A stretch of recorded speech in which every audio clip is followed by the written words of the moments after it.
Okay, in this video we will talk about the determinant calculation straight gaze, and we will solve some determinants of matrices too. So here are some steps to find the determinants of a matrix. So the first step is to simplify a matrix using the row operations, because if the matrix is very big, then we have to apply the row operations to make it small and to make the calculations easier. So here are the row operations or column operations. Row or column operations are interchangeable. So the first part is to swap the rows.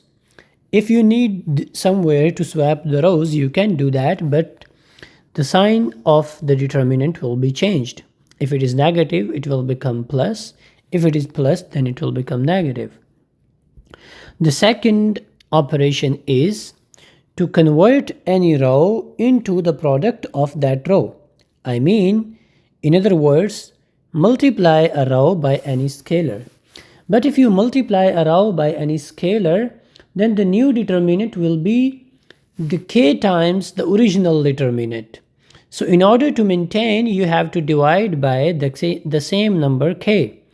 And this k in this scenario would be non-zero. And the third row operation is to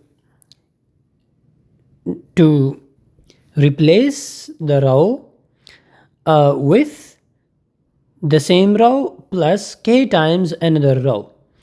This is the third row operation, and in this row operation the determinant will be unchanged. So these are the row operations which can be used to simplify the determinant, and the next part is to choose a row or the column with the most number of zeros. Once you do this and you find the row or the column with the most number of zeros, then you will expand the determinant along that row or the column. And the last part is to repeat the same process until you have reached the 2 by 2 determinant. Now let's do an example. In this example, we have to find the determinant of the given matrix. So here is the solution. In this example, you can see that you have the first column which has 1 0. So you can choose this column and apply the row operation to make the other entries to be 0. So this is the non-zero entry and this is the non-zero entry. You can use this entry to make this 0, or you can use this entry to make this 0. You can do anything, but I will use this entry to make this 0. Okay, how can I make this 0? So if I write 5 minus 5 times 1, right? This 5 minus 5 times this. So if I apply this operation, which is R1 minus 5 times R3, if I apply on the row 1, so the last two rows will be unchanged. You can check, I have written as it is. So what will be the first row? The first row will be R1 as it is first, 5, 1, minus 1.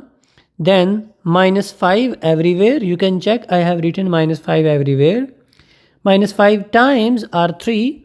So I have to put R3 inside these three brackets. So if I can simplify this matrix, I will end up with this. Now I can expand the determinant along the first column. I can expand this determinant along the first column. Since this is 0, this is 0, I will not write these entries.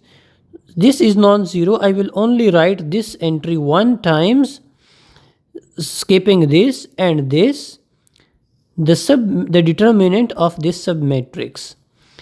And if I calculate the determinant of submatrix, I will end up with the result of 15.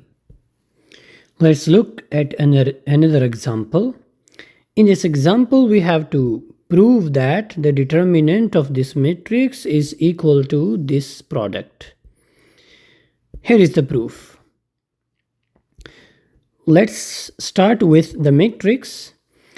So if we again follow the determinant calculation straight away using the row operation, we will have to find a row or the column, and then in that row or the column we have to make everywhere 0 except one place by using the row operation. So I will pick this column and I will make this 0 and this 0. How can I make here 0?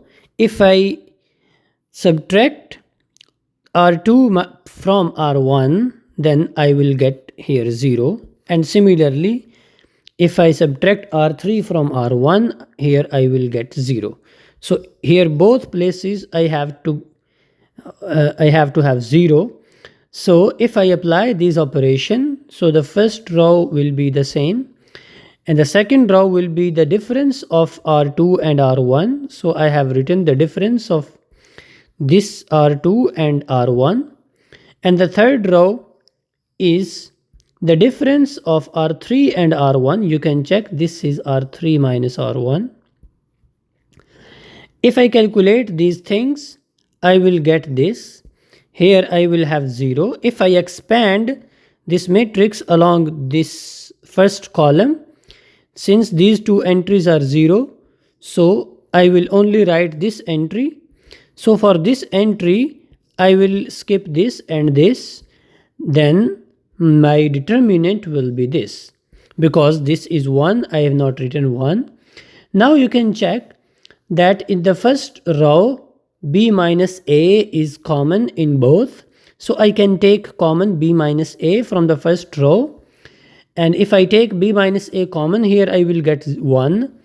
And from here I will get only b plus a because b minus a has been taken common. So the last row is the same. Now you can check that from the last row you can take common c minus a. So if I take c minus a common too, b minus a is already common. Now if I take c minus a common from the last row, so in the last row I will end up with this thing because c minus a is common. So here I was left with 1, and here c minus a has been taken common, so c plus a is left. Now if I take this determinant using manual calculations, I will get this, and after more simplification I will end up with these things. If I cut a minus a, then I will end up with the thing which is to be proved. Now let's do another example. In this example we have to compute the determinant of this matrix. Let's do computation. So first of all, you have to choose a row or the column with the most number of zeros so that we can perform the operations. So I will choose this column, the third column, so I will perform the operations here to make the rest of the entries 0. So in this column there are only two non-zero entries, this one and this one. So I will choose one and the other one I will make 0. So I will make this entry 0. This is already 0. So how can I make this 0? So if I put 6 plus 6 times this minus 1, so I will end up with 0. So the row operation which I will perform is this, R3 plus 6 times R1. So the first two rows will be as it is, and the last row will be R3 first. So I have written R3 first, 5, 1, 6. Plus 6 everywhere. I have written plus 6 everywhere. You can check. Times R1. You can check R1 is 2, 1, minus 1. So I have put 2, 1, minus 1 everywhere. Now if I do computations, I will get this matrix. So after the expansion along the last column here, I will get negative 1 this entry times the submatrix obtained by cutting these two columns and rows. This is the submatrix. So I have written this. Now after some calculations you will get these values, and which is equal to negative 55. Here we have another example. In this example we have to compute this determinant by factorization, by factoring. Let's solve it. So factorization means we have to factor out, we have to take factors common from the rows. You can check from the first row, we can take a as a factor.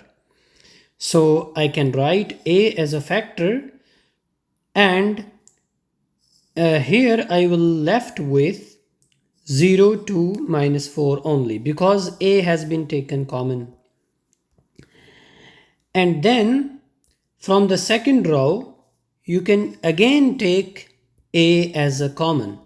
So this a as it is, and write another a which is common from the second row, and write the left of the values. Here I have left with 1, here I have left with minus 1. So if you check that from the last row, I can also take factor which is 3a in all of the entries. So I can write these a times a as it is, and 3a more, and we will left with here 1 and here 2. Now if I calculate the values of this determinant along the first row, I will write 0 minus 2 this thing, and after cutting this I will write 1 times 2 times plus 1 times 0 and minus 4 times the determinant of the submatrix. So after the calculations, 3 times a cube times these values, and after the calculations I will end up with this value.